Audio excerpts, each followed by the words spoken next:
నమస్కారం. నేను డాక్టర్ నోరీజి ప్రదీప్ గుణ ఆయుర్వేద నుంచి. ఈరోజు శీర్షిక ఏమిటంటే చాలామందికి ఈ సమస్య ఉంటుంది. ఇది ఈ మధ్యలో చాలా పెరిగిన సమస్య. ఏంటంటే మోకాళ్ళ నొప్పులు. అంటే ఇప్పుడు ప్రత్యేకంగా ఈ రోజున మనం మోకాళ్ళ నొప్పులు కొంచెం ఏజ్డ్ వాళ్ళకి అయ్యే మోకాళ్ళ నొప్పులు ఎలా ఉంటాయి అనేది మన దానికి చిట్కాలు ఎలా ఉంటుంది కనుక్కుందాం. కానీ ఆయుర్వేద పరంగా కనుక మోకాళ్ళు నొప్పులు అన్నారనుకోండి, సంధిగత వాతం అంటారు. అంటే సంధిగత వాతం అనగా ఇంత చిన్నగా చెప్పేశారు కదా, ఆన్సర్ అయిపోయింది అనుకుంటున్నారేమో. అలా ఉండదండి.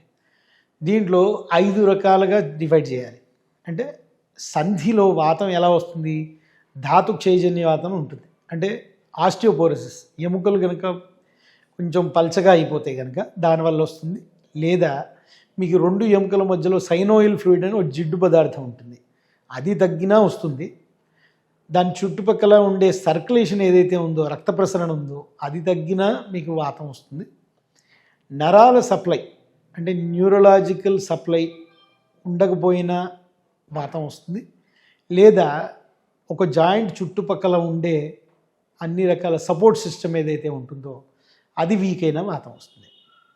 సో ఆయుర్వేద ప్రకారంగా ఈ 5 రకాలుగా ఈ సంధివాతాన్ని మనం డివైడ్ చేసుకోవాలి. దేనికి ప్రాబ్లం వస్తుందో దానికి తగ్గట్టుగా. అంటే కాల్షియం తక్కువైతే కాల్షియం అబ్జార్ప్షన్, అంటే కాల్షియం ఇచ్చేసి అబ్జార్ప్షన్ అవ్వడం కాదు, మనం నువ్వులు తినడం, చక్కగా ఒక పావు చెంచాడు నువ్వులు, కొంచెం బెల్లం, షుగర్ లేకపోతే కనుక, డయాబెటీస్ లేకపోతే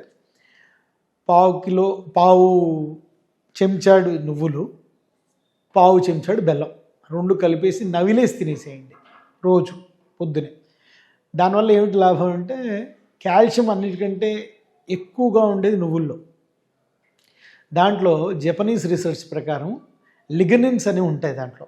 ఆ లిగనిన్స్ మన కాల్షియం పట్టు పెరగడానికి, అంటే ఆస్టిఫైడ్స్ పెరిగి బోన్ ఫార్మేషన్ గట్టిగా కావడానికి అది ఒక మేజర్ కారణంగా చూశారు. కాబట్టి మన వాళ్ళు ఆయుర్వేదంలో చెప్పిన తిల అంటే నువ్వులు అది తీసుకోవడం ఒక మంచి ఉపాయం.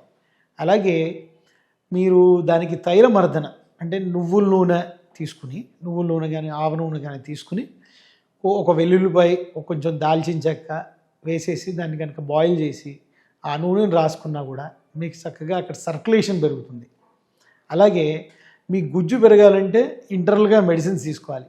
దానికి ఒక అర చెంచాడు నెయ్యి ఒక 6 రోజులు పాలల్లో వేసుకుని తాగాలి. అలాగే మీకు అక్కడ రక్త ప్రసరణ బాగా అవ్వాలి, న్యూరలాజికల్గా బాగా అవ్వాలి, ఆ జాయింట్స్ చుట్టుపక్కల ఉండే సపోర్ట్ సిస్టమ్ బాగా అవ్వాలంటే చక్కగా అక్కడ నూనె మర్దన చేసుకోండి. రకరకాల నూనెలు ఉన్నాయి, మహానారాయణ తైలం అని కానీ, పిండ తైలం అని కానీ, ఏ రకమైన ప్రాబ్లంకి ఆ రకమైన తైలాలు ఉన్నాయి. ఒక మంచిగా తెలిసిన తైలాలే ఒక 20 రకాలు ఉంటాయి. సో ఇది రాసుకుంటే కనుక మీకు ఖచ్చితంగా నార్మల్గా ఉండేది, అంటే తక్కువ శాతంలో ఉండే మీ మోకాళ్ళ నొప్పులు కానీ, జాయింట్ పెయిన్స్ కానీ తగ్గిపోతాయి. నమస్కారం.